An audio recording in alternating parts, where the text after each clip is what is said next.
G'day, blokes and Sheilas and fellow freedom lovers. I just realised that as I slapped that new intro together, I didn't quite get the audio right, and I've noticed a couple other glitches in that repeating thing that I got for Rumble that must be driving people annoying to madness with this little click. I wish somebody had told me.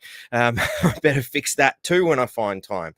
So it's been a very interesting week this week, ladies and gentlemen. And apologies for being late. It's taken me a little while. Nice long intro to refill my drink. Also, yep, that's it. Make sure you got your drinks ready. It's sipping time. Sipping Sunday. Sips. All right.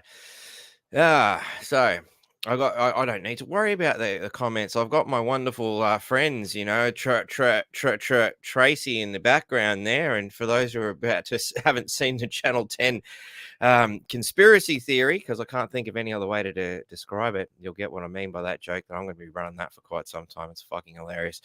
And of course, Janine, who's also in the back there helping me out with research and whatnot, and did a great job. Going through the podcasts in the manner in which Channel 10 should have done before leaping to wild conspiracy theories. So we got a lot of stuff to have a look at, but we've got guests as well. Actually, that reminds me, I was supposed to remind one of our guests because, you know, us busy people, we do tend to forget things sometimes, you know. So this is the... reminder to one of our guests who will hopefully be joining us a bit later on. This guest is also working on some really cool shit that will hopefully be sharing some information with us. And on that, I better remember to put that on vibrate before I get another text message during the live broadcast. But speaking of guests, I've got another awesome guest, familiar to those of you who are part of the Cafe Locked Out Network. But, you know, for those of you who are only North Queensland freedom fighters, I'd like to introduce you to WTF Tom. How are you, buddy? Yeah, good, mate. Can you hear me? Yep, you're coming through loud and clear, Good. mate. Coming through loud and clear. That's good. So I think a good place to start for, you know, analysing the shitty things that have happened this week would be... something that's affected, you know, you, me, Michael, Robin, all the Cafe Locked Out, you know, people, by addressing the fact that Facebook has decided to give the Cafe Locked Out main page, the other, you know, the backup page is still functioning, and so are some of the others. 300, what was it? 3,649 day ban, I believe it was. Like, it's a rather specific number. Hang on. I've never heard of anything quite so crazy myself, ladies and gentlemen. You know, and look at that. I'll do that in about an hour. Amazing guest has popped in here. Sorry, mate. No, always the you're glitch, right, isn't it, when you're going live? I've got to go buy dinner, I've just been told. Didn't you get the email earlier? Got caught in that sync loop that we were talking about earlier, all the fucking technical issues, you know, like my bloody microphone decided that all of a sudden the driver wasn't going to work right before we were going to start this. So, you know, these are the fun things we have to deal with, you know, as we are generally our own tech team as well as everything else. But yeah, well, before we bring in our other guests, I just thought I'd get your thoughts on our lovely ban that's been distributed by Facebook. I'm very suspicious, and Michael thinks so too, because we did a story on the wind turbines and what a rort they are. And then all at once, Cafe Locked Out gets the 3,200, whatever, 3,000 plus days. So a 10-year ban straight after that. I'm sure it's a build-up of all the stuff that Michael's been reporting on with the, you know, I mean, who else is reporting on all, you know, interviewing as many people as he does with the adverse reactions and the people that have passed away? Yeah, you know, he's the only person in Australia who's going around interviewing people and willing to do so. But very suspicious that we did the interview with Alex Nichols on the wind turbines, and then all at once we just got a ban. Well, Cafe Locked Out got a ban. And yeah, you're right. How did they come up with 3,000 plus days. Is it for every interview that Michael has done? Yeah, I was wondering, did they count the offences? And well, that's 2 years, that's 3 years. Yeah. Yeah, I'd love to get, because we're not going to get a response from Facebook on why and how they came up with that figure, but it'd be really interesting, because is it an algorithm that's actually gone, all right, you got to strike for this, you got to strike for this, you got to strike for that, and like, okay, now we've added all up. I think it's actually, now that I'm talking about it, I think it's an algorithm, a bot has come up with this number. I don't think it's a person. Would a person actually come up with that number? And how would they come up with that specific 10-year ban? Yeah. And just to make it clear, it's not a full-on ban, so they haven't pulled the whole Cafe Locked Out Facebook page, but they've given it restrictions. But they might as well pull the whole thing down, because people, except for admins, but members can't actually find the page now. Yeah. So it's basically just the admins, I think, that can still see the whole page. I haven't actually, because I'm posting. Yeah, I'm posting things to it now, and instead of getting, we were getting small views, like 100, between 100 to 700 on our YouTube page, and Rumble, we seem to be getting more hits for WTF show. But yeah, so it's made an impact on us, obviously, and that's what they're trying to achieve. I can see the page, but it's like this group doesn't allow pages to join. Oh, it's probably because I'm signed in as a page. There you go. Okay, let's change my user setting. It says I can join the group, which I thought I already had, to be honest. But Suzanne Whistland just said they chucked me out of the group, and I tried to rejoin. So obviously she hasn't been able to rejoin. Rejoin. Yeah. Here we go. Carolyn just said when you search for the CLO page, it doesn't exist. Yeah, there's a lot of people. So we're going to try and work on that and see. I mean, there is a Cafe Locked Out webpage. So I'm going to try and... Because I can't even see any posts. Apparently, there's only Kelly and 3 other members are admins. So apparently, I'm not even... I'm pretty sure I had like some sort of admin status in there. I don't anymore. Yeah. That's really interesting. But it says there's 9.7K members. What? 9.7? No, that should be 100,000. Maybe is there another Cafe Locked Out page? Perhaps? There is another one. Maybe I'm looking at the wrong one. Let's type that in again. There we go. I think that's the one I'm. Yeah, now we're coming up with the right one. So, rightio. Let's see if we can figure out what's going on here. So according to all right, now I can see everything. Yep. Now I see everything. It's there, yep. 106,000 followers, 250 following. That's interesting. Only 250. Oh, they were only following 250 other pages. That's right. I always get that confused. Fascinating stuff. So, yeah, I can still see it. I can still see that it's there. I can't post to it. I can comment.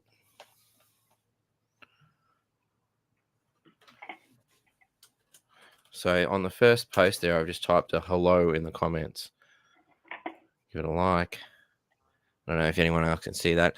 But yeah, it's fascinating stuff, hey. Anyway, we should probably bring our other very important guest in while discussing this concept, because Michael's here in the background, and he is the brainchild of this entire endeavor. So I think it's appropriate to bring him in. Michael, I've clicked on you, but for some reason it's got a frozen image by the look of it, and I'm not seeing shit. We've got some more of our wonderful... Michael's just getting cancelled everywhere. Yeah, like not even his own computer's fucking him. Well, I mean, mine was fucking me, yours was fucking you. Like, we're getting fucked by technology left, right, and center here. Now, I don't remember ordering the porn bot. Did you? Yeah, we're all getting that. But you know, it's okay to post as much porn as you want on Facebook, etc. But if you want to have a debate about vaccines, that's a big no-no. And I've just been trying to get into Facebook as we've been talking, and it's telling me that I need a login code. It's so annoying, man. It starts getting really frustrating. I've typed it in 3 times now. That won't let me into Facebook because I was going to see what I can get up on the Cafe Locked Out page, but yeah, it won't let me get in. Wow. The fun and games never ceases to end, you know. And obviously, in amongst all this chaos and stuff, we've also lost the wonderful Dazzle, who, you know, has fought long and hard during all this stuff, which is another, you know, big blow for the Cafe Locked Out community. You know, everybody rallied behind her so hard, and I still can't believe that so many surgeons and doctors and the Australian government and everybody else involved in this horrific jab campaign has allowed this young girl to die. You know, it's just fucking mind-blowing, man. Like, absolutely mind-blowing. So, what's also heartbreaking is Dazzle's dad. I haven't seen the way that he talks direct to camera, and he's addressing the trolls that are now going after him, saying that basically he's responsible, or, you know, the parents are responsible because they didn't force her to get vaccinated. Yeah.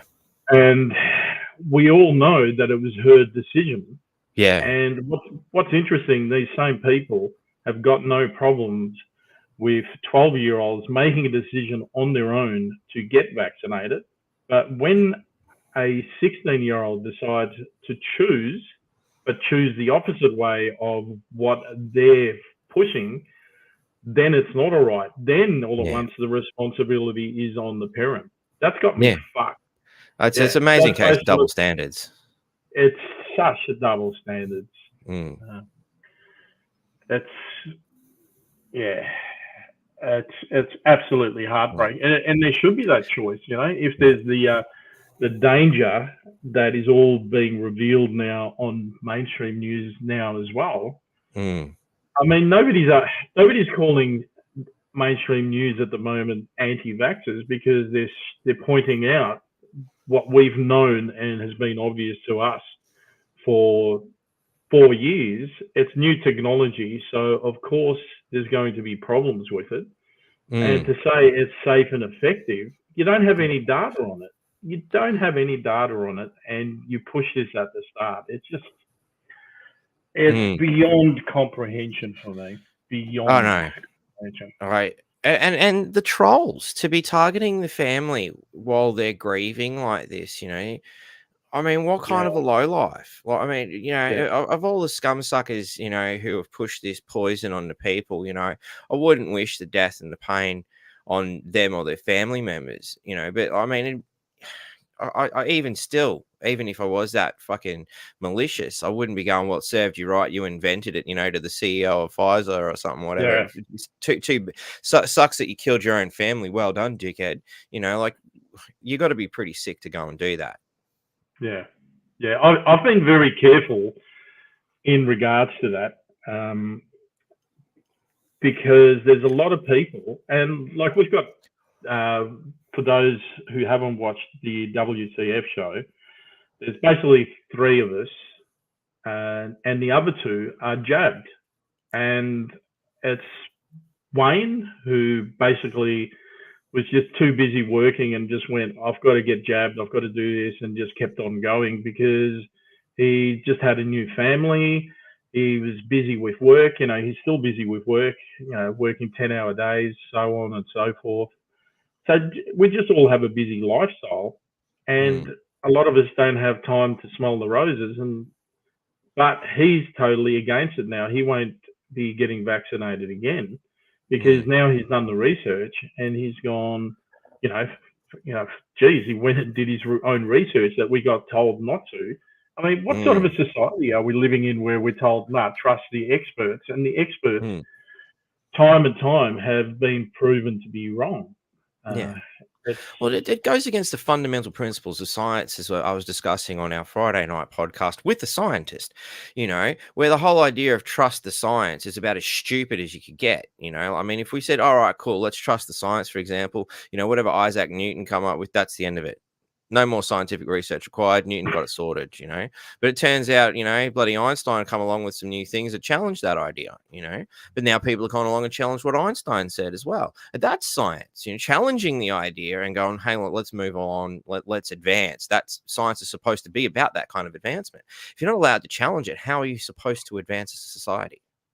Yeah, it's like what Fauci said. Fauci said, well, if you're against me, you're against science. Yeah. But then a month or 2 or 3 months later, they're like, well, the science always changes. So if that's the case... Make up your mind.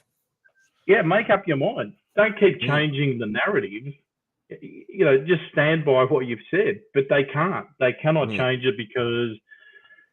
What do you think, anyway, of how mainstream media at the moment is changing their tune with all the stuff coming out with AstraZeneca, and they're like, oh, guess what? We think there is adverse reactions. And I'm like... Finally. A little bit late. You're coming out. Yeah. Honestly, I'd say it's a business decision in my mind. They've become so uncredible with the general public. Sales must be plummeting because I know I ain't buying this shit. I haven't turned the TV on in 20 fucking years, let alone watch the mainstream media. I'm only watching it because people are saying, hey, we've seen your face on it again. or I'm picking through because there's something to look at, and just the basis of what we're doing now is sort of analyzing the mainstream media. So that's the main reason I'm looking at it now. But again, I filter it through the internet. I look at what I'm not going to sit there and watch an hour full of utter shit, half of it being fucking ads. The other bit, the weather, which has been manipulated. Like, I mean, for example, I looked at the Bureau of Meteorology the other day to find out how cold it was in the morning. It claimed it was 14 degrees, and the thermometer tells me it's 10. Like, fuck, you obviously can't fucking trust these people even tell me what the weather is, I mean, I think the only reason they get the sports scores and details right is because so many people are gambling on it, and it's a fucking business. Hey, Michael, how are you, mate? Yeah, there he is. But I'm listening. I'm just having tech issues because some of the brains behind the operation. We are all having tech issues, brother.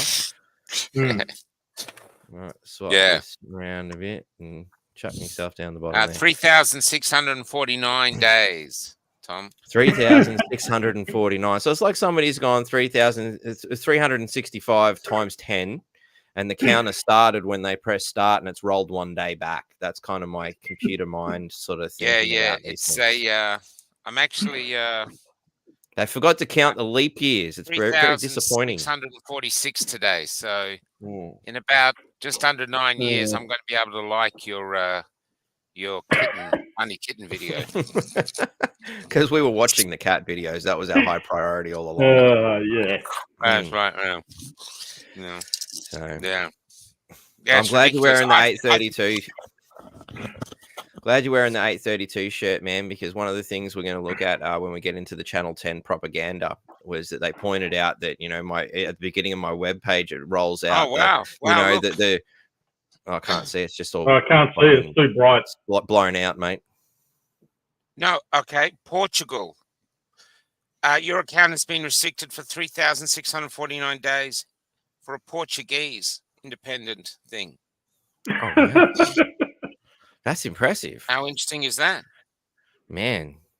So it's one of the fact checkers from Portugal. Portugal's right-wing party has been banned for 10 years. Oh, wow. Oh. The whole right-wing party? The whole right-wing party has been banned for 10 years. So that's what they must think of me. How do you ban a political party? Isn't that like against the basic principle of democracy? Yeah. Thanks, Kel. But the same amount of time, isn't that interesting? So, hang on, I've got to get this right. Like, they've banned the whole right-wing political party. They haven't banned it off Facebook. No, just they've Facebook. Banned it off Facebook. Oh, so it's not banned. Okay, right. Well, again, that's 3,649 days. Election interference. That is election interference. Fucking oath. That's interfering in the democratic process. Videos, images, or direct messages to the official account. Wow. How'd you find? Is that like a public was just story filming. or? Yeah. Uh, Oh. That's great. We'll keep that. Did you guys There you notice go. that? It's that's scary because that's going worldwide now. Yeah. You know what I mean? Yeah. That's it. I'm They're internationally specifically banned. targeting certain people. Obviously, whatever Actually, they're not going to just me. It's do you ends guys in too. 10 You years. too, Tom. Yeah. You're in Yeah. the same That's cell, it. buddy. oh yeah, yeah, for Well, sure. at least we'll have good mates.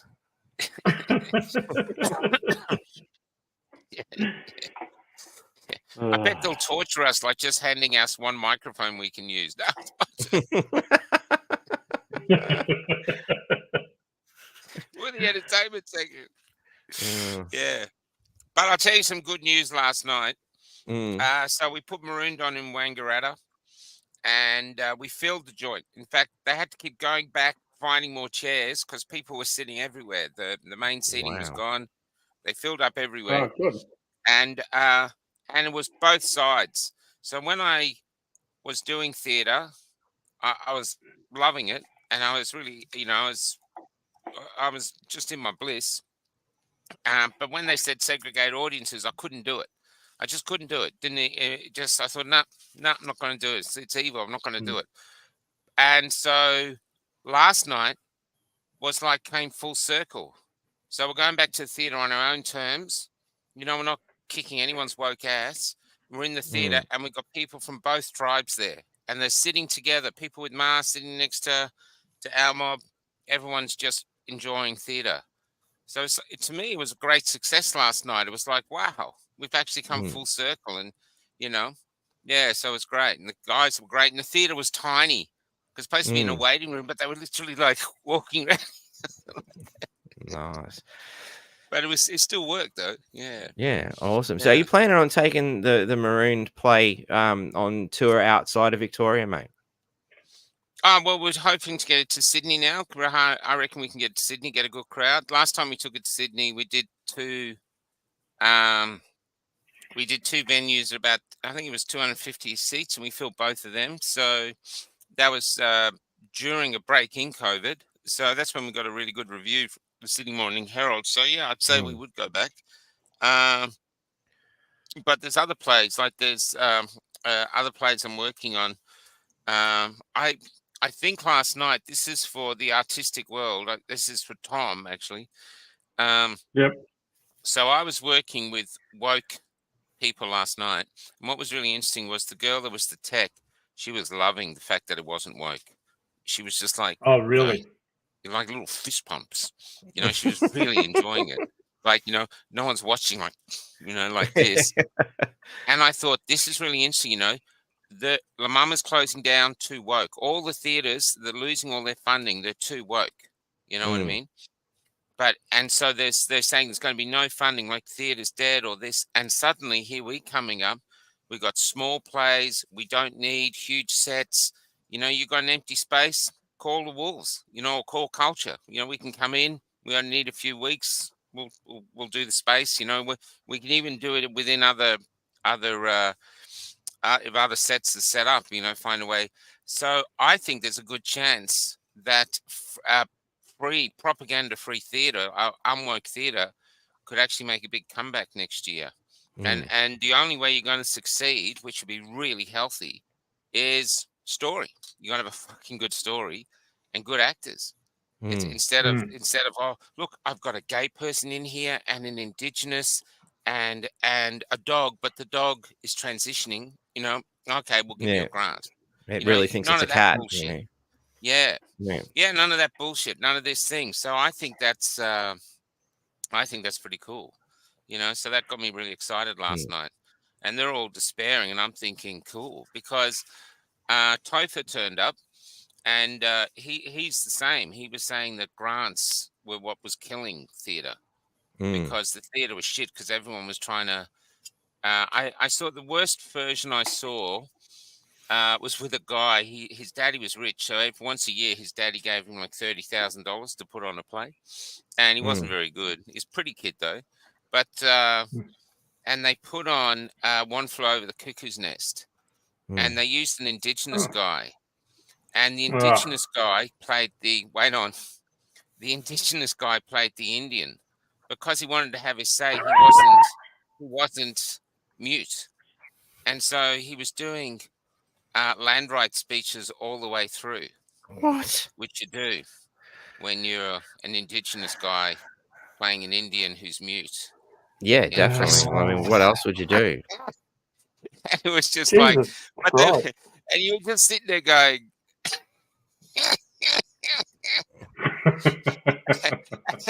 and you just, yeah, you know. I took a mate who literally called out, "What the fuck?" And I had to get him out of the theatre. Yeah. And I saw it like when I first came to Melbourne, right? They said, "You got to go see this play." I can't remember what it was, but you know, it says won all these awards, and I was like really excited, like, "Oh, cool!" You know, see if I can do something like it. And it was all right, but it was just really fucking boring. It was so fucking boring. And then the theatre only had 40 seats, and there was only like 6 people there. And I was thinking, this is so boring. So, and it was in vignettes, and every time the lights went out, I moved closer to the door, like trying to see if I could leave early, you know. And then just as I reached the door, which was like to the door, they said, and they all applauded, the 5 people that were left. I was like, oh, you know. And I was thinking, if the writer comes up and says to me, "So what did you think?" I go, "Well, I found it very moving, actually," you know. Because I was moving through the place. Yeah, you're trying to move out. Yeah. Yeah. It's funny if you were there and saw it, but that was the way. But it was what you realized was, this is shit. You're dealing out shit. And it's being praised. Like the government's going, this is really good. So people are going, like modern art, they're going, really? You know? And then everyone's like the Emperor's Clothes. What did you think? Oh, yes, I thought the artistic, fundamental thematic thread and all this was... Actually, I thought it was shit. I thought it was real shit. I thought it was boring. I thought you preached. I thought you basically, you know, I want to be moved. You understand? I want to come in the play over here, and I want you to move me to there, and I want you to do it so well that I forget I paid for the trip, and I just fucking leave the theatre going, that was fucking amazing. That's theatre.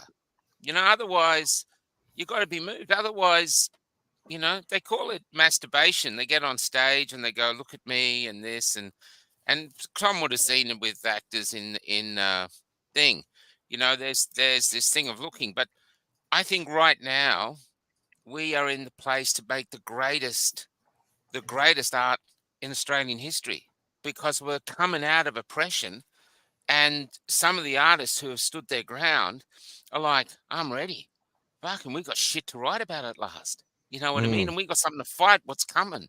And we got to remind people who the identity is, who they are as Australians. So I actually think it's the Wild West of art. I'm excited to they'll see what they'll come out with. Because they won't stop. They'll find a way to put it on. So let's do it.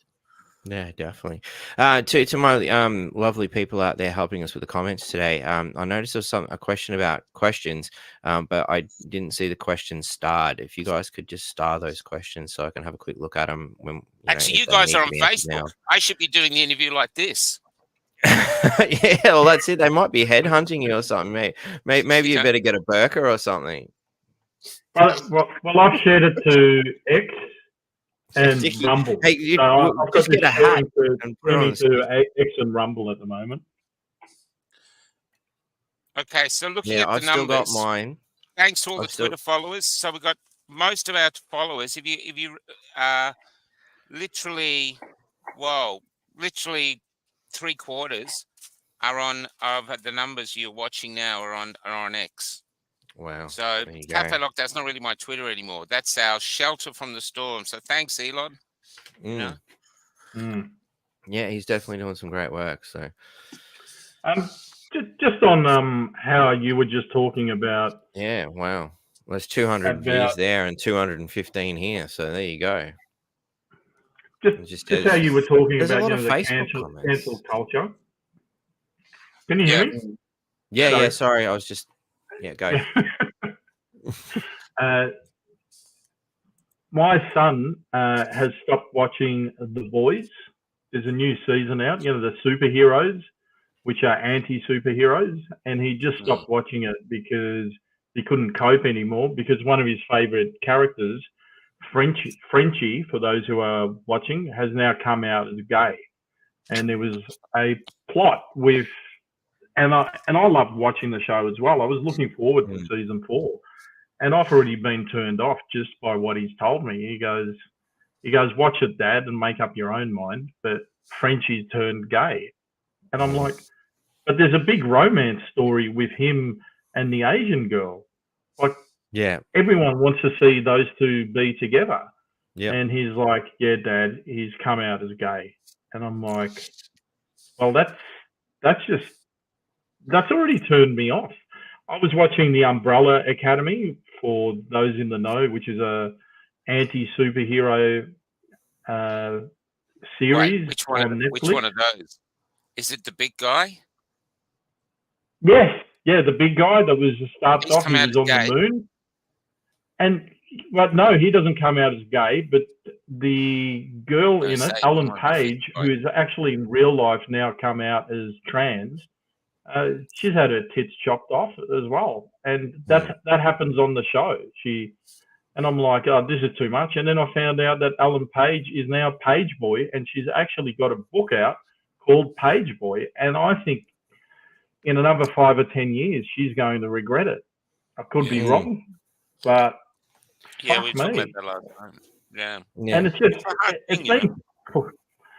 been pushed everywhere, and I just think they're going to lose audience. They've been losing audiences on Star Wars for pushing the woke agenda. Yep. I mean, Lando Calrissian in Han Solo, the origin story, which I thought was shit. Lando, who was a black playboy. Sorry, I shouldn't say black. He's black. Well, he is black. Yeah. The playboy, not that that's got anything to do with it, with his colour. He's now fucking a droid, or there's the insinuation that he's banging the droid. So he's, what is it, non-binary or whatever the fuck it is, like. So well, that sounds like you're fucking binary because they run on binary code. Like, did you watch The Last of Us? The Last of Us came out as a miniseries, right? And the first episode, there's a girl who turns out to be a lesbian. There's a young girl who turns out to be a lesbian. That's fine. And then there's this guy acting, and there's this other woman there. And I was thinking, what's the relationship going on here? Because they can't be her parents, because there's no sort of parental interaction. And these two can't be a couple because there's no couple interaction. You know what I mean? In fact, I thought maybe anyway. In it, the woman dies at the end. She sacrifices her life so the guy and the girl can escape. And then it's mentioned that that's his wife. And I'm thinking, okay, so you're going for like an authentic marriage then in how you're doing it, because there's no interaction. But there was nothing there, nothing at all. And then in one of the last scenes, they travel this huge way, and they meet his brother in this fortress. And his brother's with this other woman, and he gives her no attention at all. She gives him no attention. And then at one point he says, this is my wife and I love her. And I'm thinking, but there's nothing. It's like they have sex by correspondence. You know what I mean? There's nothing there between them. Mm-hmm. But in the episode 2 or 3, you got this guy with a beard, and he's got this whole sort of housing area done with razor wire and pits, and he's got all this weaponry set up and cameras because he's protecting it from these zombie fungus-like people. And he captures this other guy with a beard in the pit, and he's going to shoot him, but then somehow the guy talks it out, and the guy comes up, and within half a second, they're both madly passionate kissing. And then for the whole fucking episode, these guys are just passionately fucking kissing. I was going, fucking let in the zombies. I'm over it. I want to move on. I get it that they're in a relationship, but how come the heteros have got to be basically like, hi, yes, nice to meet you. I'm your husband, and this, and it's just like balance, baby. You know what I mean? And this whole thing, and everybody who's looking in, I know you want to push this. How we favor homosexual relationships, great, but you know what? This is a zombie movie. We're sitting here to watch people escape from zombies, not fist each other. That's a whole nother channel. You know, I get that on my phone. It's just fucking that. And it's the And same even- as Star Wars. Star Wars Yeah. is done for young men. Mm. You know, and then they replace Luke with a woman. Have you seen one boy's bedroom where they've got the new Star Wars fan woman on the wall, like a poster? No. No. Can't say I have. Not. Maybe it's out there. I don't know. Maybe they were going for the hey, she's hot sort of thing, but I don't know. But you know, I find it really fascinating. You know, that like even say like the Alien versus Predator thing. I think it was AVP2. You know, and they focused so much on the teen love story in that, and it was a heterosexual fucking relationship. But we're watching Aliens versus Predator. It killed the fucking movie. I don't give a shit what the relationship is. I wanted to see aliens fighting fucking predators. That's what the fucking movie title is. It's not teen love story with a mild intervention of aliens. You know, tell me the story. Again, if it's a zombie movie, fucking where's the zombies? Yeah. Yeah, so this is how you're we right. control culture. This is how they do it. It's like in Australia. If we were, it's what we were doing. We were touring plays, and we call up the theatres and go, "Look, we've got this play. It's doing very well here." And they go, "Can you bring it to our town?" And they go, "What's it about?" No, they never ask that. What they go is, "You got any gays in it?" I go, "Why?" It goes, "There's no way we can have it on unless it's got a gay in it." I go, "Okay, you know, well, you know, it's no." No, actually, it's not. Sorry. But and what it does is artists or writers out there go, okay, I need the grant because the theatre is so big, I can't get in without a grant. And so they write to accommodate the funding bodies. And that's why the work suffers, because the work should be just focused on the story. If the story requires the person to be gay, no fucking problem. Be as gay as you want. If it deserves to be a trans, be as trans as you want. If it has to be this old man or whatever, the story dictates what the characters have to be, you know? Yeah. And that's how that's the way it should go. And that's how we create better stories, you know? Yeah. I mean, and on that whole, you know, pushing the gay thing in your face, like, you know, I'm a big Star Trek fan, but I can't watch the new Star Treks. You know, I think it was Star Trek Discovery. And, you know, straight away, there's the gay relationship. All right, fair enough. Have a gay relationship. But before I know it, softcore gay porn. Well, this is not what I want to watch. I'm not interested. I don't want my kids watching this shit. Like, fucking, I'm here to watch Star Trek. Where's the spaceships and fucking aliens, man? Wait on. Do you know a great question about Star Wars? Say it came into being somewhere in the future, is a future where we are those Star Warian people. You know, those Star Trek people. We are the Star Trek people. But the border, the day that we cross over, is the border that the three of us got to come out wearing those latex uniforms. And without taking the piss out of each other, because you're not allowed to laugh at each other, but you're coming out and you're going, Dom?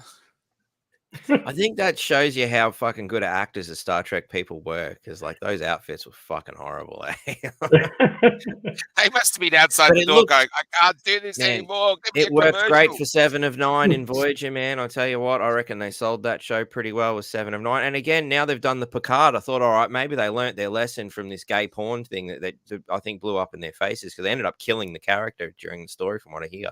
I couldn't watch it for much further. Yeah. But they turned 7 of 9 gay. So what the fuck? Like at the end of Voyager, her and Chakotay were sort of, you know, bringing this, you know, relationship together, you know?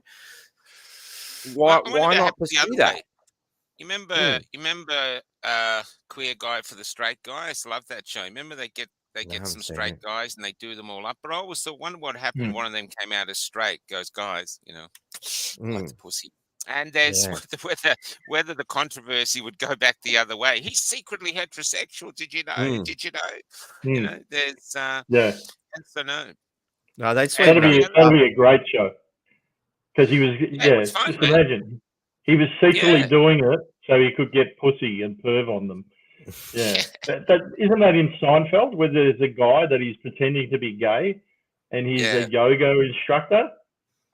So he's able to feel up all the girls because they feel safe, and he's just going for grabs, and he's doing a Donald Trump, grabbing him by the pussy, basically. I was working with this lesbian once in the theatre, which got me in a lot of trouble, and that show was a big hit, and I said, Haven't you ever wondered why there's not a lesbian version? You know, where they take this really good-looking, well-dressed woman and they just sort of dress her down until she looks like she's sort of shopped in an op shop and hasn't had a haircut for like 2 weeks. And she went, "Is that supposed to be funny?" I went, Oh, "Obviously not here." she couldn't see the humor in it. No, but that's the humor, you know what I mean? But Yeah. it's dangerous times. I just need a comment here. Fucking Stephen was volunteering to come dressed as a gay cat for you. Here it is. Yeah, Michael, can I come Oh, look, dressed as a gay cat and claim to be a gay if furry, and they Stephen- won't be able to ban you? Look, we're all old. We know. Look, people get up to all sorts of things. Fine, I have no issue. You wanna go cut things off your body, and you're an adult. Knock yourself out. It's your life. It's your body. But it's the children that I think this. You know, it's. I was telling these young guys the other day. I don't even think they say we need sex education. My sex education was a nun. It was just coming out. I was in a Catholic school, and she I'm stood sure she had a lot next- of experience too. We stood next to this screen, right? And it was all the boys. And if you laughed, she was like this to stop you laughing. And and I can't remember any of it except we're sort of watching it mystified. And by that time, we were all masturbating ourselves silly. And it's just, and it comes on, and the woman's and the person's Is this got a good looking back. nun? The person's got their back to not there, you know. I mean, in our daily life. Okay. Just wanted to clarify. Back to the screen, you know what I mean? They really so went. They stopped at no length there, did they? They went straight into teaching you how to do everything. This kid's bum, this young man's bum, and you just see his back, and his back's away from us. And I'll never forget these words. And she's glaring at us, you know. And the said, "Sometimes you'll wake up, and there'll be a damp patch in the bed. Don't worry about it. Just turn over. It'll dry soon." And we were like, just like, that was it. That was the extent. But even though that was the extent of our sexual education, 95% of us went off to have kids, second marriages. We figured it out. Humans are pretty good at figuring out who they're attracted to and what's their thing. Whether, oh, you know, I like the boys, I like the girls. They don't need the who coming in at 4-year-old telling them how to do things. We learn how to do things. Do you know what I mean? You know what? You just triggered a memory. Remember Blue Lagoon and Brooke Shields, Christopher Atkins, and she's watching him masturbate, and she's like, "Oh, what are you doing with that thing?" And he's all terrified and whatever. And then next thing you know, they're doing the missionary position, and then all at once she's got a baby. So they figured it out, you know. And they were kids. They started off as kids on the island. I know things like the Kama Sutra has been around for a long time, but has anybody ever noticed any sort of like pornographic cave paintings for the purpose of sexual education? Like, how did the cavemen figure it out? I haven't seen the dogs getting around with any manuals or any sex education for the dogs. That's cats. right. That's right. The birds and the bees. They don't go around with. You know, I thought I was getting chicken for you guys. Let's have sex books, you know. That's and that's what I'm saying. So they say it's safe, but it's indoctrination. And kids' head. And you're also stealing away the time for children to be innocent. I think one of the saddest, there's a saddest moment in everybody's life, unless you've got assholes as parents. It can happen at any time. You know what I mean? Like for me, it was when I was about 7. For Tom, it was when he was about 30. And that's when you find out that Father Christmas isn't real. You know, you've got to face the facts. You know what I mean? But what do you mean Father Christmas isn't real? That's right. But you're the parent. I found out well on the show. Going, Father Christmas isn't real. And it's like, no, you know. My old lady was determined. My old lady was determined to make sure I never found out. So I ended up creating a Christmas list, right? And I slipped a secret note in there. I'm like, well, if Santa fucking knows everything like you bloody liars keep claiming. he'll know that there's this secret message inside this frigging Christmas list, and I taped it all together, and never found it. It was this big long trek. He had to go through the whole house following all these little clues to get to the end, to prove that he was real. I went out that Christmas morning, went straight to the final. No, he didn't find it. Christmas, it's all bullshit now, I know. It's a moment. I remember with my kids, but even that, it's that time where you think there's a Santa Claus and you think there's an Easter bunny. That time is precious for little kids, even though you forget it. Yeah. Let them find out and discover they got the whole lives to be miserable and fucked up and depressed. Let them. I often see it like when you're a baby, you're born. You don't know, you take it for granted, but you've just been born into a movie and you are the fucking star. You're the Brad Pitt of that movie. And then when you go to school, you realize, I'm not Brad Pitt. I'm sort of, like in any of the major movies, I'm one of the supporting actors. And then as you progress through life, you go, well, actually, I'm working on the set.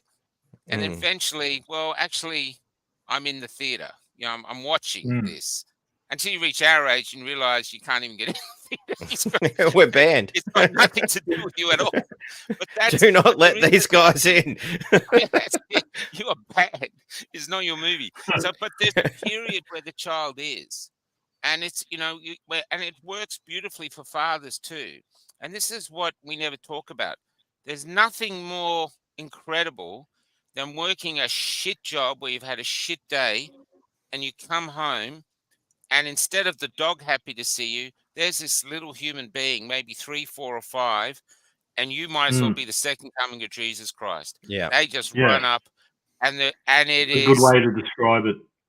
It is incredible. It's beautiful, and right there, your whole day you've forgotten about it. Don't worry about the shit. You just got this. It's okay. It's beautiful, and even last night, I was talking to these other actors. Because there's a lot of the actors are jabbed in the thing, so that's jabbed, unjabbed's not an issue anymore. But I was bringing up this new play I'm writing about 3 younger lads called My Brother, My Brother, My Brother. I won't go into it, but it's about celebrating masculinity and the moments where boys become men. And some of them are agitated me talking about it, because talking about creating a play that celebrates masculinity in our time now, it's like if Tom was freaking a Nazi and I'm trying to pitch him Fiddler on the Roof in 1934 Germany. It's like, it's just like, we're going to sing respect, you know what I mean? And here's a picture of me and my, it's like, and that's where we're at. It's actually socially dangerous to put forward an idea that you're going to create a play that celebrates masculinity and the beauties of it, the complexities of it, the secret language of it. You know what I mean? No, it's even the same with some of the fighters and whatnot, who are being, targeted for, being MMA fighters and promoting masculinity and all that sort of stuff, like Sean Strickland. Yeah, that's right. Well, Joe Rogan and what's that other guy, and he's like a Muslim and everything. Like I'm trying to think of the guy's name. One of the big controversial ones or whatever. The little guy with the beard beats everyone up. Nah, it's not him. I don't think so. Anyway, I can't think of the guy's name now. Anyway, but yeah, they make a big hoo-ha about him and whatnot for promoting a masculine point of view. But it's okay for some bloke to get dressed up in a G-string and run down the streets with children's storybooks. All right, it's not you're not really convincing me here. No, I think that's where they pushed it too far. They tried to get the drag queens into primary schools. And some white parents went with it, but I think that was where people thought going, no, this is no. Well, did you see the one? I think it's in South Australia. They took it to a whole new level where they allowed this LGBT, mob to come in and do a chat with some young girls, or like about 13 years old in high school and whatnot. And they were left alone with these young girls, and they taught them how to perform bestiality. Yeah. Renmark High School, I believe, in South Australia. I think so. It was on one of my fails. I have to go back and find the article. They were talking about bestiality with young girls. Yeah, they were teaching them, not just talking about it, but teaching them how to perform it. The young girls come out of the really? class Yeah. like throwing up and shit. Like they were straight home to their parents. You wouldn't believe what these fucking people have done to me. You know, the what do you call them? The principal since apologized and whatnot. Oh, no, that's not it. Have you heard of Headspace, Michael? Yeah. Yeah, Headspace came into the school at Renmark High School and basically taught this to the kids. Now, I'm not sure if they actually explained how well, they did. I think they explained how bestiality works, but they basically said it's okay to engage in bestiality. So from what I It's all read, part of the LGBT. two of these girls left the class and they excused themselves and said, well, I've got to go to the toilet because they felt uncomfortable. And one of the girls actually said in the class, isn't this illegal? And it is. Bestiality is illegal in Australia. It's just fucking nuts that they're actually saying it's okay, especially if it's illegal. So it went all over the news. Wouldn't it be great, Tom, to have you sitting down, because you're so calm in these situations, and actually talk to someone who's pro this? Tell us why we're wrong. Because I can't understand why you've got people going in teaching bestiality to young people. I can't. I wouldn't even want to take that lesson. I mean, have a listen to this here. You know, it's like, you know, the high school in Renmark, Australia, has issued an apology after students were taught about bestiality during a presentation about respectful relationships. In addition to there being no teachers present during the session to supervise the instruction, the speaker told students that the practice of sexually abusing an animal is accepted by the LGBTQIA plus God knows whatever this week community. Well, that's a contradiction in itself, isn't it? Respectful relationships, because the animal has no say in it. And it's said here, sexually abusing. Last time I checked, abuse was not respectful. Unless it's one of those parrots that can speak, you know, because you can get the parrots to say. You teach the parrot one word. Yes, fuck me harder.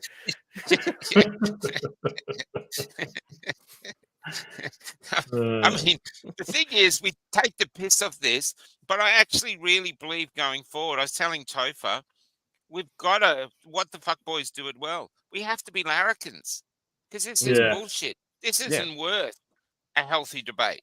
It really isn't. Sit down and go, sit down. You want to come and get grown men to teach young women that bestiality is okay. Yeah, that's right. That's, let's have a debate about that. You know, I'll be on this side and let's come up with my argument. Why shouldn't you do that? Well, one, it's fucked. You know, it's just like absolutely no, just no. You know, it's just, why do I have to come up with a justification of why it's wrong? It's just wrong. Leave the damn kids alone so they can just be children. If they want to end up owning a Labrador and having sex with it, they can do it in their own time, their own bedroom. Don't tell anyone about it. You know what I mean? I'm sure that shit happens. That's life. But teaching it like it's okay, no. You know? You know what? We actually had that on the WTF show. Do you know about this? No. I must have missed that one. I won't mention who the person was, but we had one of the viewers say how she had to leave because her flatmate was fucking her dog, like raping her dog. And we were making jokes and laughing about it. But she was dead because serious. She thought, I thought it was a joke. And it turned out it wasn't a joke. She actually caught the dog. Caught the dog. She caught her flatmate having sex with the dog. So then we actually had to apologise. We had to apologise on live on stream, that because one of her friends pointed out that it was real and that she's not going to watch WTF anymore because we're just joking about it. And then we realised it was actually true what she was saying. So we had to apologise. We had to apologise on air, basically. Sorry, we're making fun because we didn't realise you were actually serious. So she caught her flatmate having sex with her dog. Wow, that's hardcore. How detailed was the apology? How detailed was the description? It was pretty much like this. I just said, look, I'm really sorry. I thought I thought it wasn't real because it's just so hard to comprehend. It's just as hard to comprehend that there's an actual headspace, which is a mental health corporation that's supposed to be there to reach out and make sure help people with their mental health, is then telling them to go have sex with having sex with animals is fine and it's okay. But you're actually telling people it's okay to not just have sex. You're telling them it's okay to abuse animals because that's what it is. You know? Yeah, it is. It is. And not to mention their minor attracted people stance, you know, like it's pedophilia, I'm sorry. It's you know, call it for no. And do you know what's really interesting about that?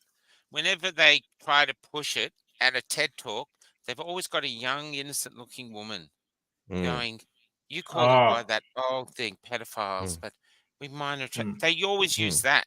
Yeah, you know, because they're trying to get every fucking 13-year-old boy to awaken in you and going, "Yeah, I really wanted to fuck that teacher. She was awesome." You know, that's what they're trying to elicit that response. And hey, it wouldn't be so bad to be 13 and be, you know, done over by that teacher. She was pretty hot. You know. Yeah, damn right. But that's the other thing too. Like I've tried this with young people. I've put it on TikTok, Twitter, and Instagram. And you go, and I did it with a waitress tonight. I did it with another young guy. I said, say you're going to a restaurant and you're sitting down there with your partner or your family, and the waiter comes up and says, listen, before you order, we just need you to fix this up. And it's the bill from the previous table. And they did well. They had a couple of lobsters, some Dom Perignon, you know, they really, and then they haven't paid it. And I said, would you pay it? And the first person, young person, he said, no. I went, well, how come you're paying our national debt?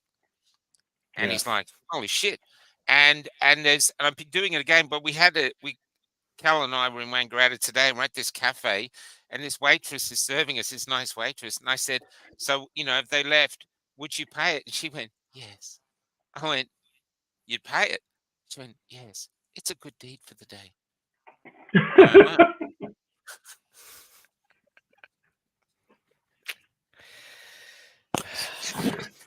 I didn't bother with the rest. I thought, okay. There were so many lines, but she was so sweet and innocent. And I thought, okay. But a lot of other people are getting, it's really working. And I think this is a way that you can encourage the young people going, so let me get this straight. They've had a great party and left with this huge debt. You can't afford a house.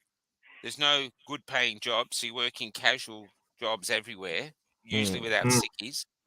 They've got digital ID, so they've got tracking you on everything. So you're going to have no cash jobs because, you know, they're going to be cashing it all. Yeah, no tips.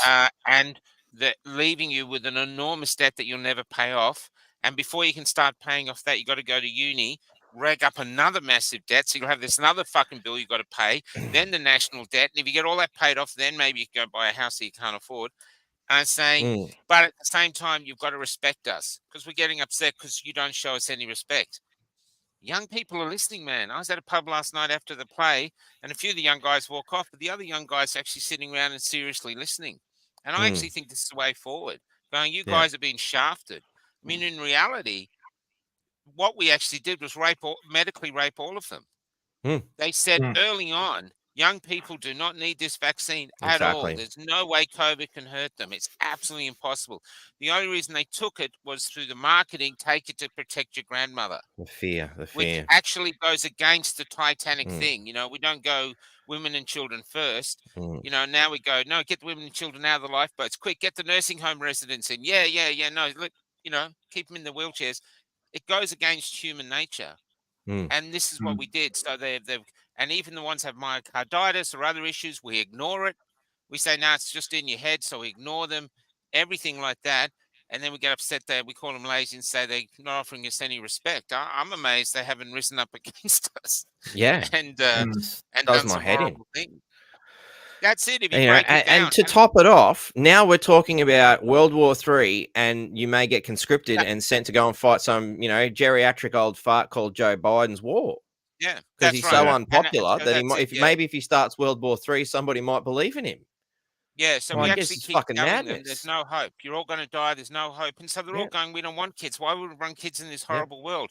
but the world isn't that horrible. It's just been painted horrible because they're trying to control us. So it's worse than what it actually is. Yeah. You know what I mean? Handful of very sick individuals. The real question is, did Joe Biden shit himself in front of the French president? Man, What? I found a video of that. Hang on, let me bring it in. You don't know about this? Apparently, no. and it looks like he there's so shit much stuff himself going on stage. He was on stage with Jill Biden. You said shit. I thought you said shot. No, he shit himself. Yeah. Oh, is this where he turns around? Oh no, he's sort of on stage and he does like a bend over, and Jill's looking at him. Where is it? And Macron, the president from France, is sort of looking the other way, like, oh fuck, like it looks like it, and it looks like they're all flabbergasted and they don't know how to react.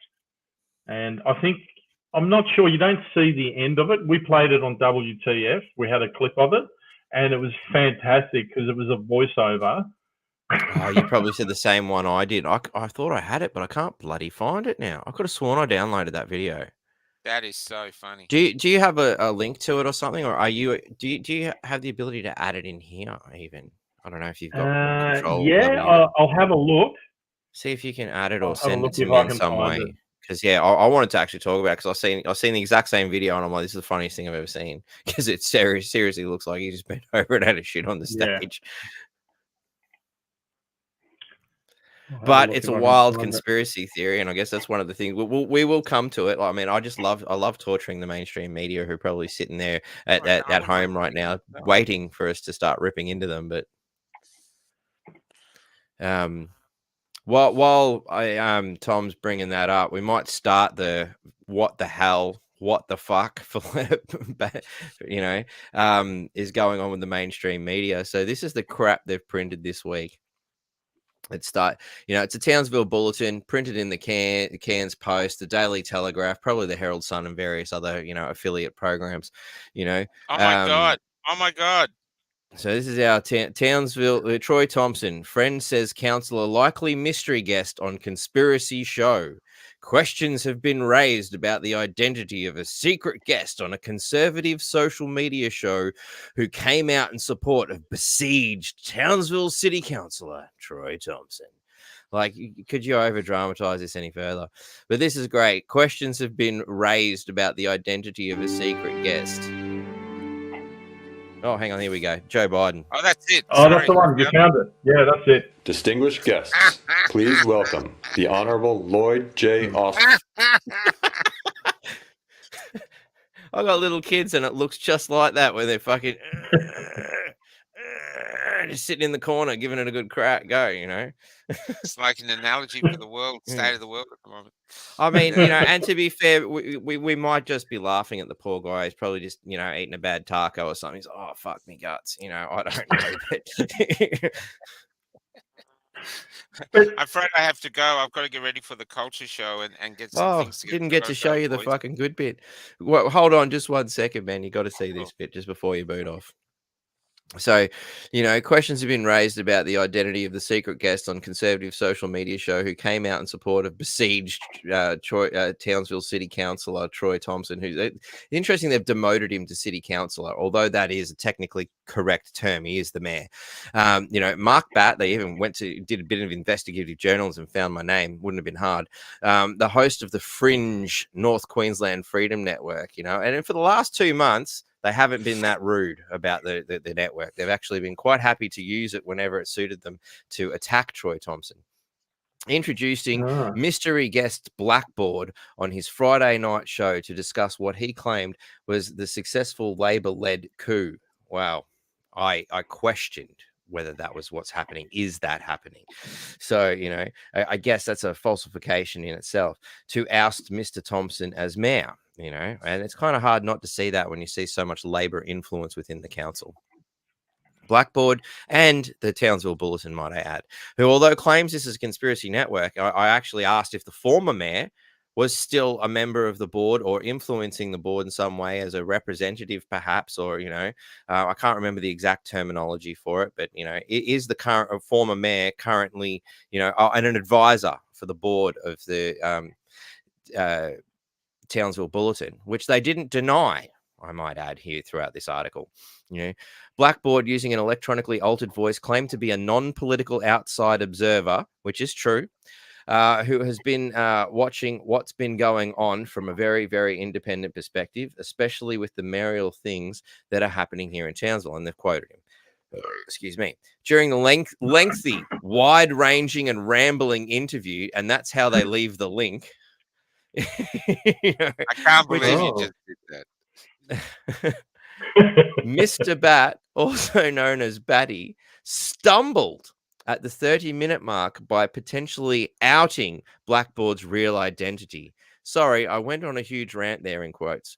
Would you like to interject there something true? It's actually tra. If they looked at it properly, I actually go tra, because Tracy was also a guest in the background, and when I'm looking down at the names down here, sometimes it helps me to remember who I'm fucking talking to, because I get confused sometimes, and I seen Tracy. Oh no, actually I wanted to say Blackboard, and that helped when I look at that person's name, particularly when it's someone like Blackboard, who I don't want to say the real name. I'm looking at that to remind me to say Blackboard, but I seen not Trey, it's Blackboard. That's what actually happened in that moment. And anybody with half a brain could see that, because it actually says it in the title of that fucking podcast, with Tracy and Blackboard.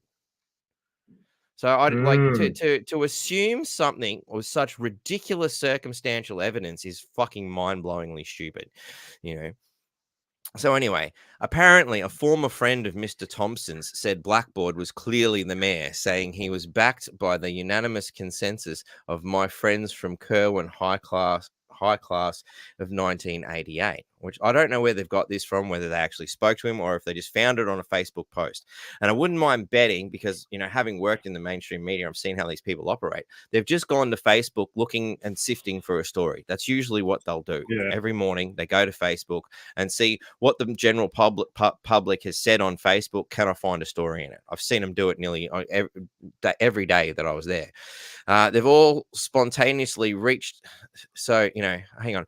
I never led anyone to that. Only sent them the video link with a request to watch and give me feedback.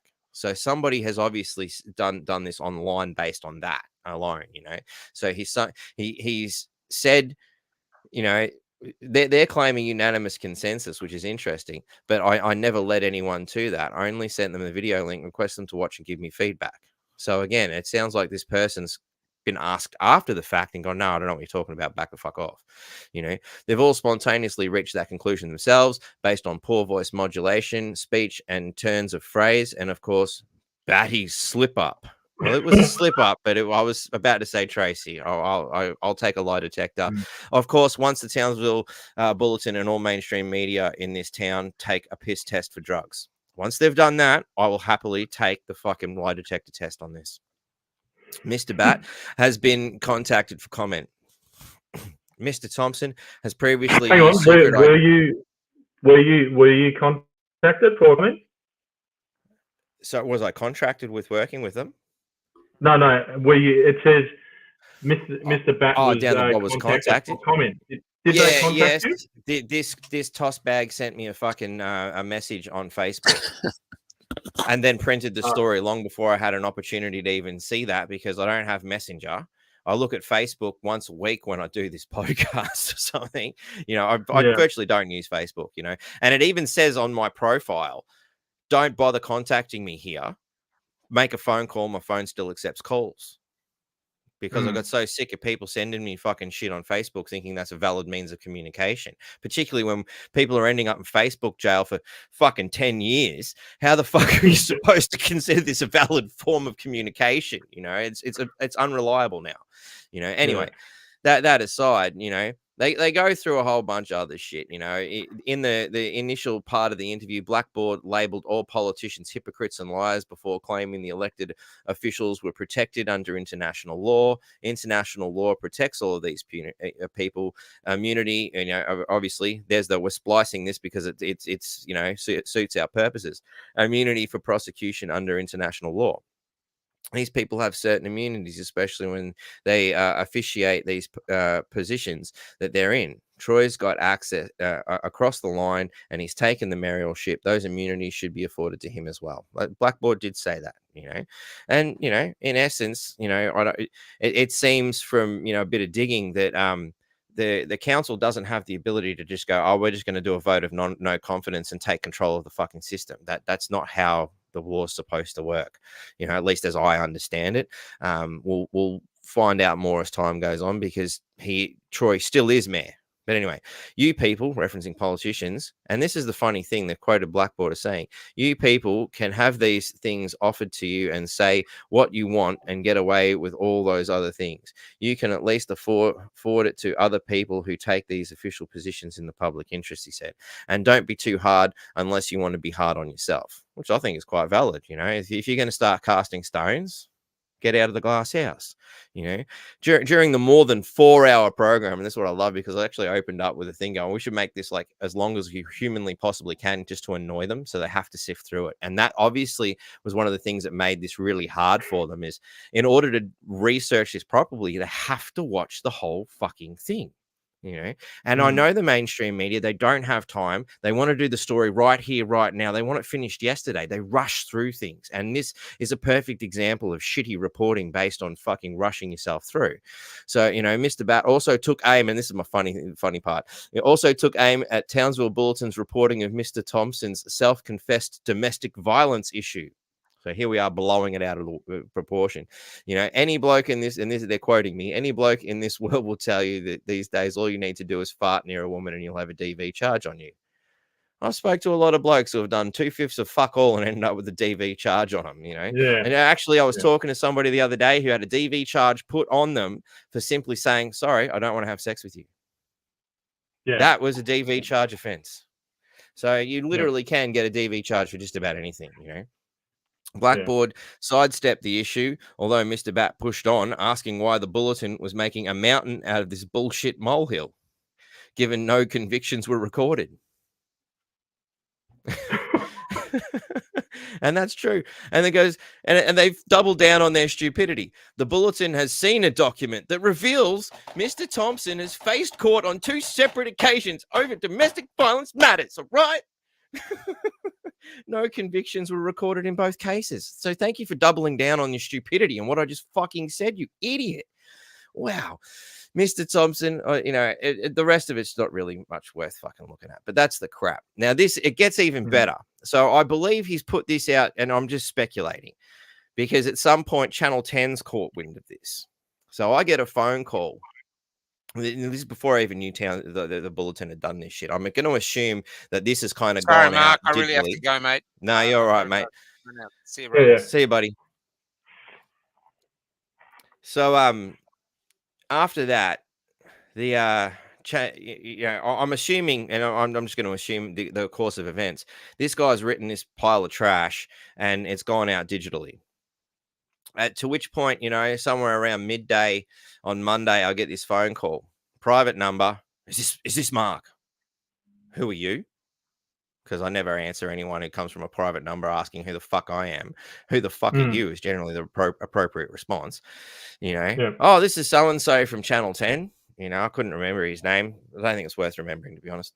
And, he goes on to ask me if I run the North Queensland Tourist Network. And I'm like, really? This guy's a fucking idiot. I'm thinking to myself, how fucking stupid. You can't even get the name of the fucking podcast right, you moron. Going, no, I've never run a page called the North Queensland Tourist Network. Oh, really? But I've got it written here that you run that. Are you sure you don't run the North Queensland Tourist Network? Mate, I've never now or before or have any intention of doing in the future running a page called the North Queensland Tourist Network. I think you might have the wrong number. What's all this about anyway, mate? Like this is just why would Channel 10 want to be interested in a tourist network? And he goes, what was it? Do you know who Blackboard is? I'm like, mate, look, I know a lot of things. Why don't you just get to the point? Is Blackboard Troy Thompson? And I'm literally dumbfounded. I'm like, how the fuck did you come to that conclusion? What the fuck? I'm like totally blown away, and I've just started laughing. Like, guys, you are so bad at your jobs. I highly recommend you go and do some research. Best of luck. But isn't to it? He should know as a reporter that you've got sources that you're not going to reveal. You know, that's the first thing that they do in journalist school, isn't it? You've got to hide your sources that don't want to be revealed. Mm-hmm. And that's the integrity of journalism. So why are they even asking? I had one dropkick from the Cairns Post actually emailed me at one stage and asked me for, do I have contacts in Cairns? I'm like, what kind of contacts are you looking for? Why would I tell you? Perhaps maybe if you would share your list of contacts with me in a sign of good faith, then I might be willing to discuss the contacts you're asking from me. It was such a blatant short question of like, hand over the goods. I'm like, you people are fucked in the head if you honestly think I was going to give you anything, you know. And the only reason I stayed on the phone was to find out what the fuck they were up to so I could figure it out later. But then I get informed, you've got to see the Channel 10 thing, because I'd come home and I'd told a bunch of people, and we've been laughing for fucking days about this shit. I think it wasn't until Wednesday till somebody actually gone, oh my God, you've got to see what fucking Channel 10 put out. You're going to laugh. This is be the funniest thing you've seen ever. So this, and I want to emphasize that, when the mainstream media do a story, if it's over a minute or over a minute and a half, it's got to be big news. It's got to be big. Honestly, your standard story is 45 seconds to a minute long, because that's all your intelligence can handle, apparently. That's all they give a shit about any basic issue, is that, 45 seconds to a minute and a half at best. But anyway, this is a near on 3-minute expose on the wildest conspiracy theory I have ever seen. There has been another bizarre twist involving Townsville's under siege mayor. There are claims tonight that Troy Thompson participated in a 4-hour interview using another name and another voice. Its tagline is, "The truth will set you free." The North Queensland Freedom Network calls itself a real voice in the North, for the people and by the people. And on Friday night, it had a special guest for 4 hours. And g'day to Blackboard, mate. How are you? Hello, Mark. How are you this evening? Keen to not see you again, but hear from you nonetheless. So. Oh, very good, very good. Well, all the better, because I hope I've got a good voice. But he may sound familiar. Despite the voice distortion, listeners believe the caller is Townsville Mayor Troy Thompson. In the following clip, we've calibrated the audio to try to remove the voice modulation. Proof's in the puddings, right? All right. He said something. Words are just words, people, right? Compared with... I apologise to all services as well as veterans and defence, and I think it's important to put that out there. Perhaps a coincidence, but it's the same platform where he made this comment in February. I spent 5 years in the military in Perth. So I was in Signals, in Swanbourne, or Karrakatta, Fremantle, and SAS Swanbourne. Claims Mayor Thompson later walked back before Townsville City Council moved a motion of no confidence last week, pushing for his removal from office. He's been on mental health leave since and hasn't made any comments publicly since Thursday. Sorry, I got on a huge rant there. Would you like to interject something there, Blackboard? Well, not really. So we called Mark, also known as Barbecue Batty, from the North Queensland Freedom Network. Do you know of a man named Blackboard? I know a lot of things, dude. Just get to the point of what you want. We're trying to confirm if Blackboard, the guest on Friday's episode, was that Troy Thompson? You guys are so bad at your jobs. Mate, you really need to go do your research. Best of luck to you, buddy. He hung up. Late this afternoon, we also asked Mayor Thompson if he was Blackboard, but he didn't reply before deadline. I don't know the man personally, right? Maybe Troy's not the man for the job. Troy or not, the misleading mayor, who is now on sick leave, has support. I have reached out to Troy. He knows where I am. He knows he can come on at any time. Matthew Carr-Stunin for 10 News First. That's really interesting. Isn't that the I don't biggest pile of think- shit you've ever seen? I don't think he'd actually be commenting and saying maybe Troy's not the best man for the job if he's talking about himself. So Yeah, Tiffany, you're right. Great promo. A 3-minute piece. That means I'm big news. So thanks. Which is Yeah, why I've evolved from barbecue baddie to mainstream media loves baddie, because I got them to say barbecue baddie. I've been wanting them to do that for a while. I've been accusing them of misgendering me for quite some time, or assuming my gender when they say a man, but which they still did. They still assumed my gender, which is pretty negligent in this day and age from a left-hard fucking media, you know. But I figured if they're going to report on me again, will they call me a man identifying himself as the media loves baddie? They're so much fun.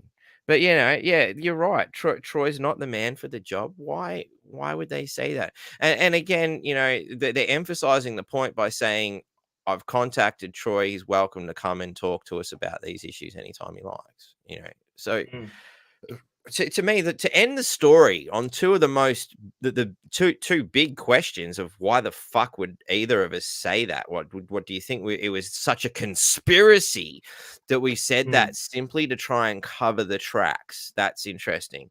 But what's really fascinating is, you know, the voice alteration thing, you know. That sounds nothing like Troy Thompson after they ran it through their voice filters. And this is like, look at this shit. Like, you know, I've got amplifiers behind me. I've got guitars and shit. And I've got microphones coming out the wazoo. Do you think I don't know anything about audio engineering? Like, I fucking, we ran that through AI. It's not just a pitch shifter. Now, I know damn well, and I honestly never, ever trust the mainstream media to try and hide your identity. They're shit at it, okay? They're really, really bad. It's actually, once I seen how they were doing it, I'm like, really? All you did was pitch shift it? Which is what they've done to reverse engineer AI. They've fucking pitch shifted it because that's the only thing their feeble minds can comprehend. You know, I was like, for fuck's sake, they did such a bad job. I couldn't possibly bag them out any more than they bagged themselves with such a horrific restructuring of the voice. And they come up with something. I mean, they didn't even try and make it sound like Troy. It actually sounds nothing like him. I don't understand how anybody could hear their and I probably should have just cut that little piece to emphasize the point where you go, this is the thing that we've done, and compared with this, it sounds nothing like him. Anybody watch that and fucking thought, oh, Struth, that sounds like Troy? Fuck me. You better get your ears checked. Honestly, you know, like it sounds nothing like him. Does my head in. You know, there are other assertions. Is it just a coincidence because Troy was on the network? Yeah, it is. It really is. It's that fucking simple, you know. You know what they do though? It's the way they use the connotations through tone of voice, where it's like the North Queensland Freedom Network. So they're already making you sound like a conspiracy theorist without even using the word anti-vaxxer straight away. Yeah. And again, the emphasis on the, you know, the truth will set you free. And we've just busted him lying sort of thing by hiding Troy. Like, I mean, as if they've never hid the identity of their guest. Like, you know, they're in that implication, they're accusing me of doing what they do themselves. But I mean, again, if I'm a conspiracy theorist, they just conjured up one of the biggest conspiracy theories I've ever seen, and a really bad one at that. So they're now conspiracy theorist network as well. Yeah. I mean, that's what we were talking about on Cafe Lockdown with the wind turbines, how badly the reporting was in Four Corners. And that was a news program that I used to respect. It's just gone downhill. When you're reading between the lines and you're watching it, It's just mind-blowing because they're only showing one side of the agenda. And if you read between the lines, it's all about how the wind turbines are providing income for farmers and for the town, and so therefore it's a good thing. But if you read between the lines, the wind turbines are just paying people off and making them look the other way and just accepting, oh, the wind turbines, they're good for the town, but are they really working? There was no debate about that. There was no talking about how they if they run at a certain power, it doesn't go back into the grid. And there's no batteries that actually store the excess power, which they promised will be fed back into the grid. But it's actually bullshit. Yeah. So, you know, and there's all a that lot of excess other power goes to burning stations. So whenever there's too much power and the grid's overloading, they've got to burn it off. It just goes back into the air. It's a fucking, it's ridiculous. Yeah. But so, to continue down how ridiculous this story is, and what I was actually amazed that they put my whole piece of audio in there where I laughed in his face, and then said, "You guys are so bad at your jobs. Go and do your research." That was friendly advice, you know. And I wished him luck. I was being kind. I'm not doing that anymore because you guys fucked up major. Like, I gave you the opportunity. I told you what to do, but you didn't listen. Right? Blackboard has been on this channel before. I went to all the trouble to find Troy last time, but they didn't go to the trouble of finding Blackboard before. Here's a quick excerpt, and I want to thank Janine for taking the time to go through the original podcast where Blackboard first featured, because I didn't have the time to do it. She's done an amazing job. Here's some of the sound bites from the first one. Then if you have any qualms about the rough identity of Blackboard at the end of this, I'm utterly perplexed. When we look at Aboriginal issues, I say Aboriginal only because that's a widely used term, even though we find it very, let's just say, restrictive. That's all. Actually, Mark, I see a very interesting comment there. How would an Indigenous even know about convicts to have said, don't bring them to this history? We can answer that for you right now. Okay. I would like to thank all of all the people in academia for speaking on our behalf for so many years, right? The state have really pushed us down over the years. Many, many years have always kept us behind the 8 ball, as to say. Now, what people don't know is if you went to Aboriginal communities and you spoke with the elders, they could tell you who was who. Now, back in the day, and this is a fact, this has come straight from our voice, back in the day, many shipwrecks happened on this continent. And we used to gather all the people, all the white people that were there. We didn't eat them, we used to gather them and we put them into communities. We doubt, from the stories we hear, that the First Fleet had convicts at all. We think that the convicts that they used or put into prisons were the people that they attached here. But the people were already here. Now, we had a lot of people here, and did you know back in the day, when the ships used to come, we used to hand over the people back to some of those ships when they came, the same as they came to pick up Charles Morrell, because it was found by the Euro people in North Queensland here. You know, we've had many people here. We've had the Dutch. We used to hide our women because when the Dutch and everyone used to come ashore, they used to drink with our men. They used to bring their alcohol, but we used to have to hide our women because, well, what do you do with a drunken sailor, right? In the 60s, we were at your back door. We lived on your fringes. Until the referendum, we weren't allowed into the cities unless we carried an Aboriginal passport. We've been here for a very long time, and we have not lost our stories, because people are saying, oh, you might have been slaves brought over here too as well. No, we weren't. I mean, we can point out in history all these things that were done, and it was like yesterday to us. Because So there's that from the previous podcast, and then there's this from the very same podcast. Because whether you like to look, I'm not here to rattle anyone's feathers, but whether you like to know this about or not, there are questions over terra nullius, and whether we like the issue or not.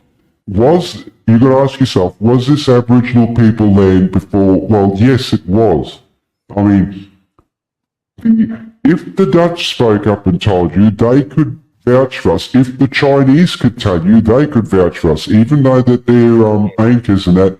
If the Indonesians would tell you, they would vouch for us, but they're all being very, very quiet, you know, and probably well looked after for the silence. But while we're in that United Nations Trust, you see, that's why there are a lot of things in the background that people don't understand that's happening. I think Mark might be a little bit privy to it. But we knew that since 1924, which was the last time that the state got permission from the Aboriginals to conduct their leasing, conduct their operations on the land, we knew that the 99-year lease was up last year. So we cancelled that lease, and that's when they went straight for the treaty. Right, and at this point, I'd like to emphasize that treaty is over and done. So the government, the mainstream media, and all those other people no longer have permission to conduct their business. I've been out on country, welcomed, and thanked for what I do. Have you? Now, while emphasizing that to the mainstream media, how did they miss that? Why the fuck would Troy Thompson be talking about Indigenous issues to that extent? Yeah, correct. Clearly not fucking Troy. Yeah. Mind-blowing. So I'd like to list off the dumbass shit that they've done outside of creating one of the shittest fucking conspiracy theory I've ever heard. Like, I mean, when it comes to debunking conspiracy theories, that one's pretty quick and easy, to the extent that I'm astounded that any, chief media personality or a fucking editor of some sort looked at that and gone, yeah, no worries, run that. Yeah, like, nuts. But so far they've insulted the Aboriginal community, potential defamation from Troy Thompson and defamation of myself, insults the religious community by saying, the belittling the truth shall set you free. That's 832. John, go and look it up. You just insulted the entire religious community that, looks at the Bible. I'd really like to congratulate the mainstream media on one of the most epic fails I have ever seen. I warned you. I said, go and do your research. You've got like Leo Nardini as well. Says, I'm with you, Batty. It's pitch shifting. I use it all the time in FL Studio. It also time stretches to keep in sync. But I used AI, which is a little bit more complex than just pitch shifting. That's why they didn't even get, like, once they pitch shifted it, that's still not Blackboard's voice. But what they've got is certainly not Troy Thompson. I mean, even if they actually did their job properly and deconstructed the voice, you still wouldn't find it being Troy Thompson because it's not. They are that obsessed with Troy Thompson that they wanted it to be Troy Thompson, I think. I mean, he's on leave and's not talking to them. He hasn't come on this network, even though he has been invited. So they've got nothing to print. They're desperate. And, the way they've gone on about Troy, I call it Troy derangement syndrome, similar to Trump derangement syndrome. Trump derangement syndrome, yeah. So, but it's gone past that because he's not feeding the beast. The beast has gone into withdrawal symptoms. So they concocted this shit.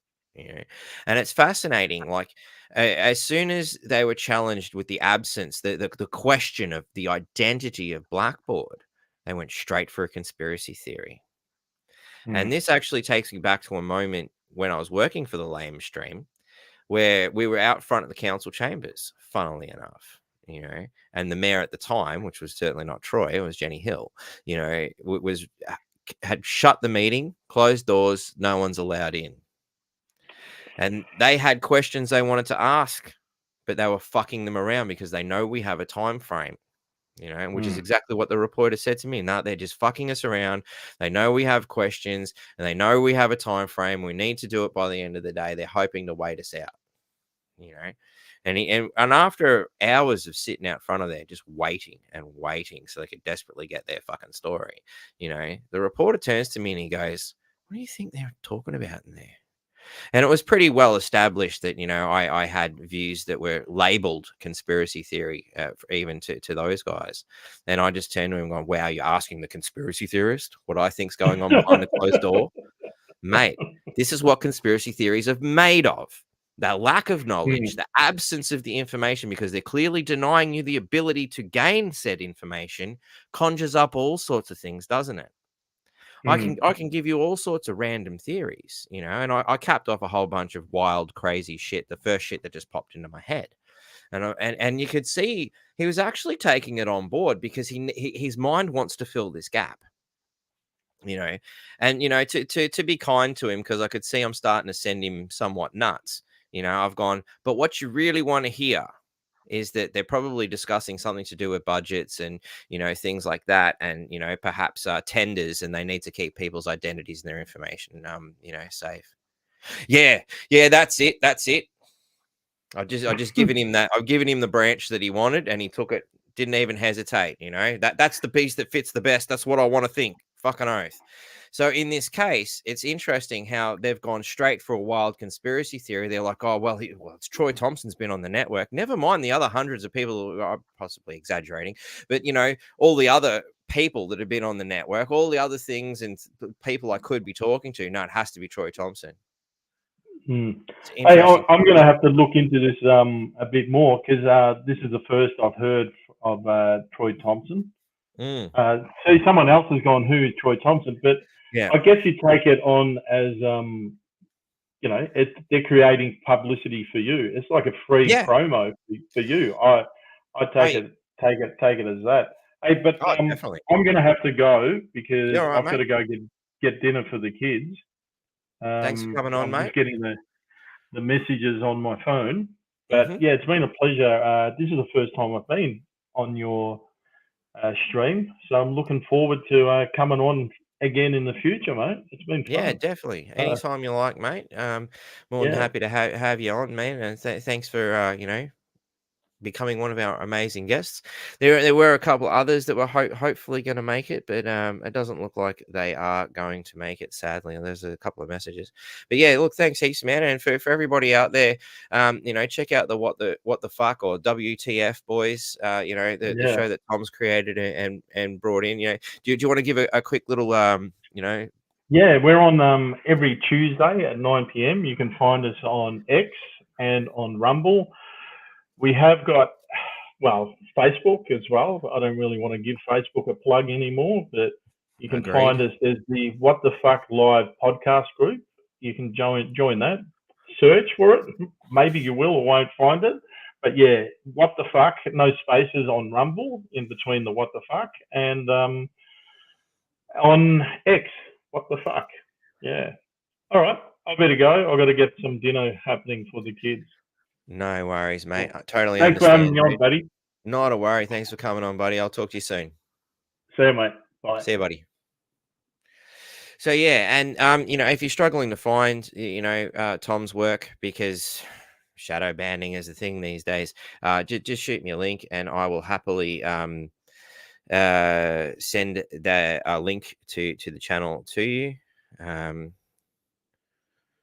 going to send another reminder to my other amazing guest I was hoping to get on, because I reckon, again, this particular guest has, a little bit of knowledge about audio engineering. We'll definitely find it laughable.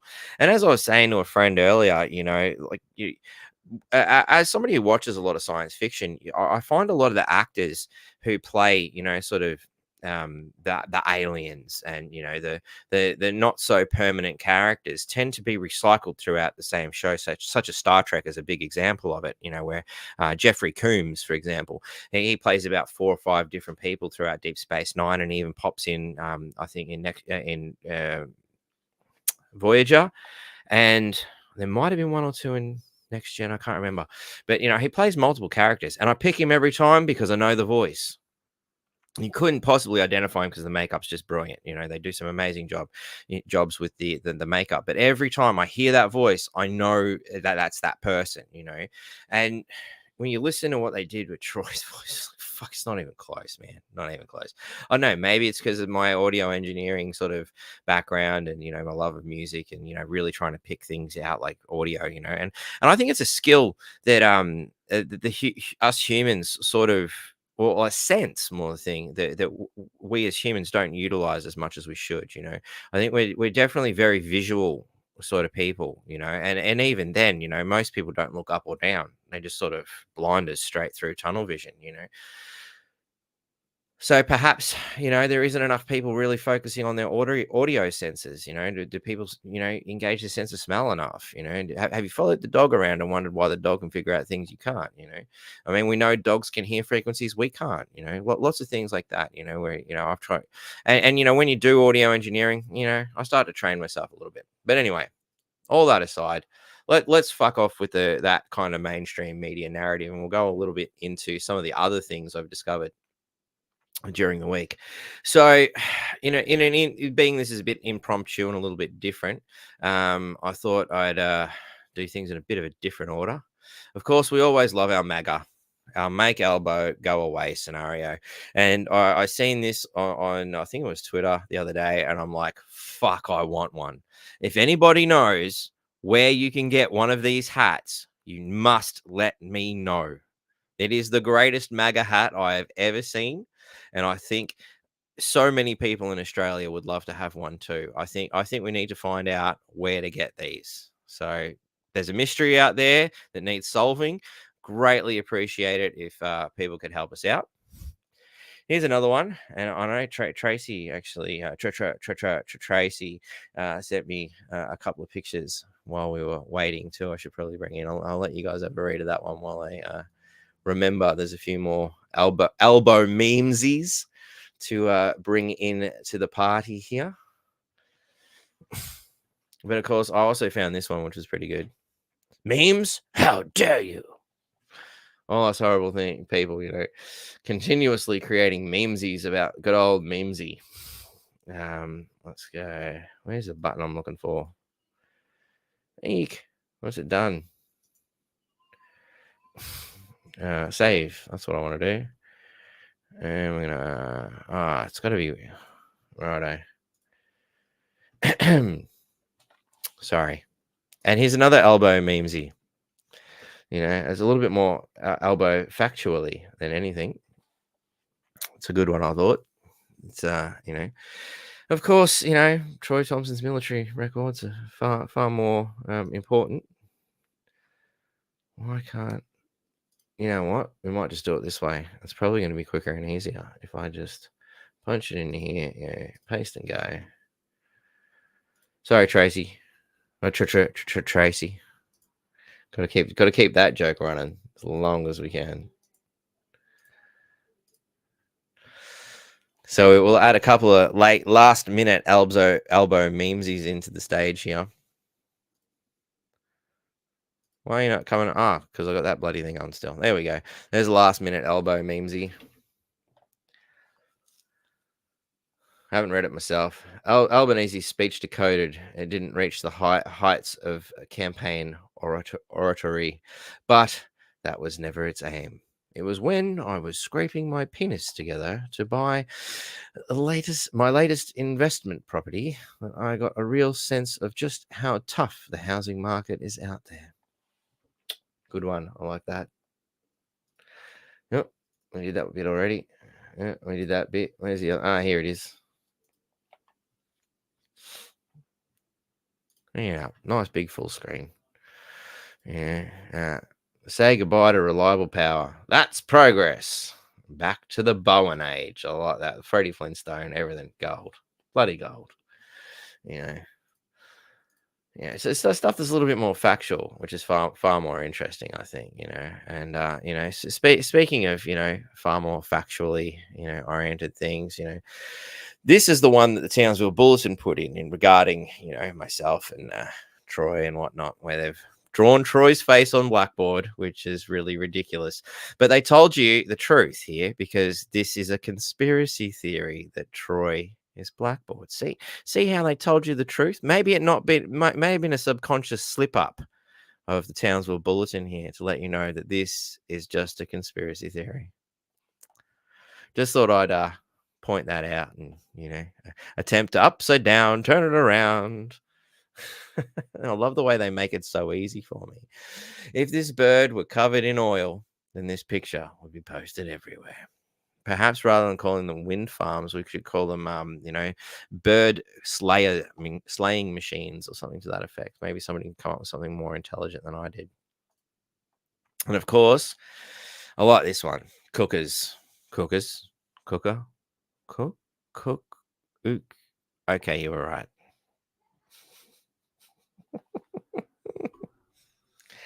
Love it. Definitely. The culture starting at 6:30 p.m. I've just been informed, so we're going to have to cut this relatively quick. I didn't get to all the things, so I'm going to have to move on.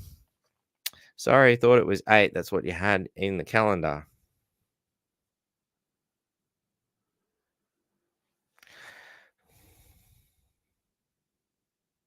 Anyway, maybe if you're watching, you'll get that. Sorry. We created the Google Calendar, so I knew what was going on, man. Anyway, a couple of kids asked me today what it was like for me growing up. So I took their phones, shut off the internet, gave them a popsicle, and told them to go outside till the street lights came on.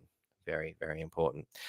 This is definitely. I mean, if you can't see what Labor's doing right now, with their, we're giving you this, we're giving you that. I don't know how the fuck you're giving me anything. You stole the money from me in the first place and now redistribute it in a manner that's supposed to make me impressed.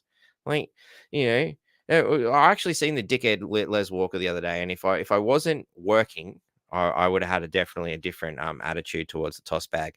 But you know, he actually, you know, attempted to engage in political satire whilst working. You know, so you didn't like my flyer. Wasn't the flyer, dickhead. It's the fact that you stole my money to try and cook me up a sausage, and you think I'm going to be appreciative of that?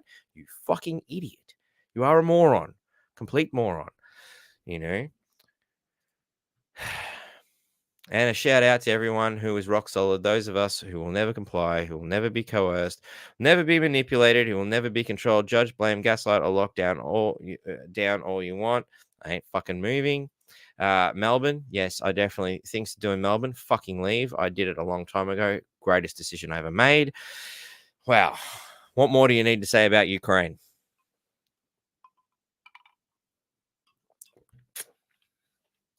And of course, Tony Dobrin posted this the other day. Smoking bare feet pets prohibited in this building. So long as your pet has socks on and is not a non-smoker, it'll be okay.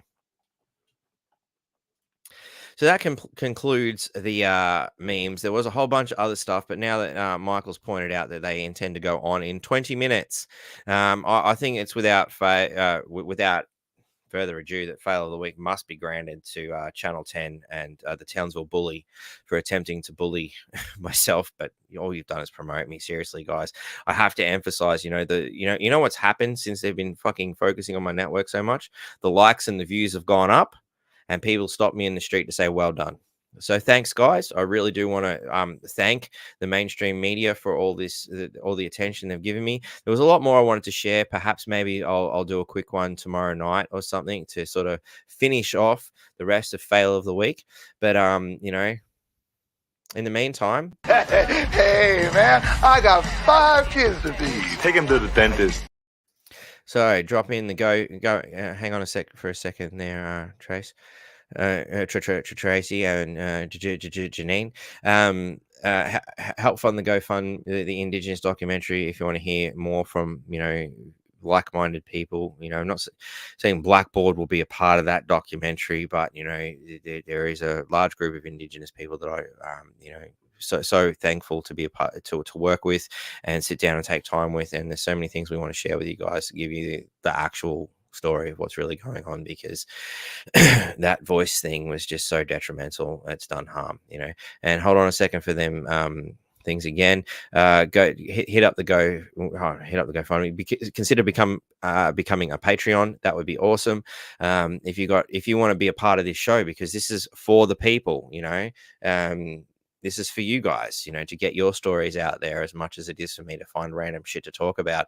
Hit me up. You know, especially the kind of people who send like shitloads of emails, or send emails that are like fucking miles long.